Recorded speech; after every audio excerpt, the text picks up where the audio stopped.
how I'm a werewolf aficionado, you could probably guess that I enjoy An American Werewolf in London. It's got the perfect balance of horror and humor. It'll make you laugh until just the right moment, and then it'll hit you in the gut. And a lot of that is thanks to director John Landis, who has a knack for knowing when to go all out and when to pull back. And hey, he directed the Thriller video, so there's that. 10 years after American Werewolf in London, Landis made another horror comedy called Innocent Blood. While American Werewolf was written by Landis himself and Innocent Blood was written by Michael Wolk, the tones of both movies are pretty similar. The story is mostly horror, but with just a hint of humor, which leaves room for plenty of sex and gore.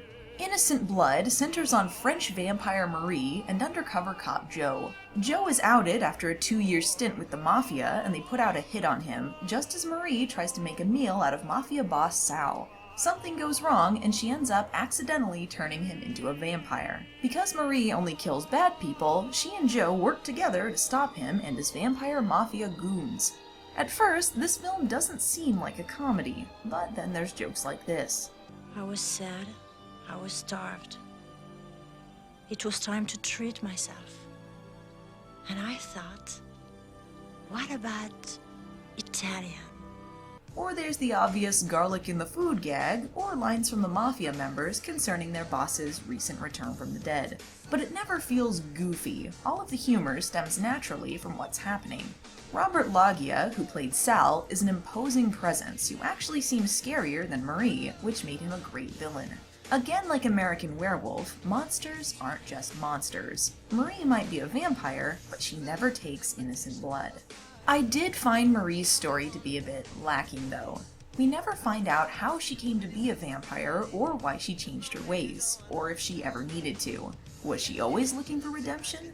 You understand that she hates what she is, but it doesn't take much to change her mind by the end. The vampire effects also leave a bit to be desired. I would have loved the contacts if not for the strange decision to make them all googly-eyed. It was a little distracting for me.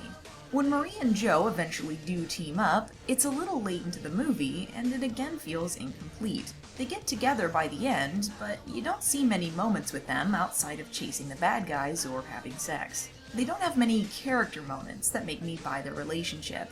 However, the actors have chemistry, and the characters were both very likable, so they were still fun to watch.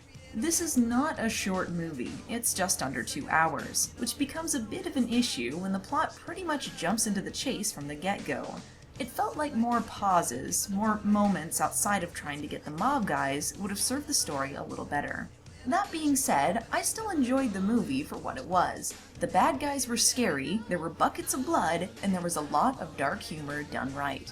You rooted for the good guys, but still enjoyed watching the villains, and that makes for an entertaining watch. I don't see this flick talked about as much as some other horror comedies, so maybe this will be a hidden gem for you to sink your teeth into. Night, here comes the night, another night to dream about you.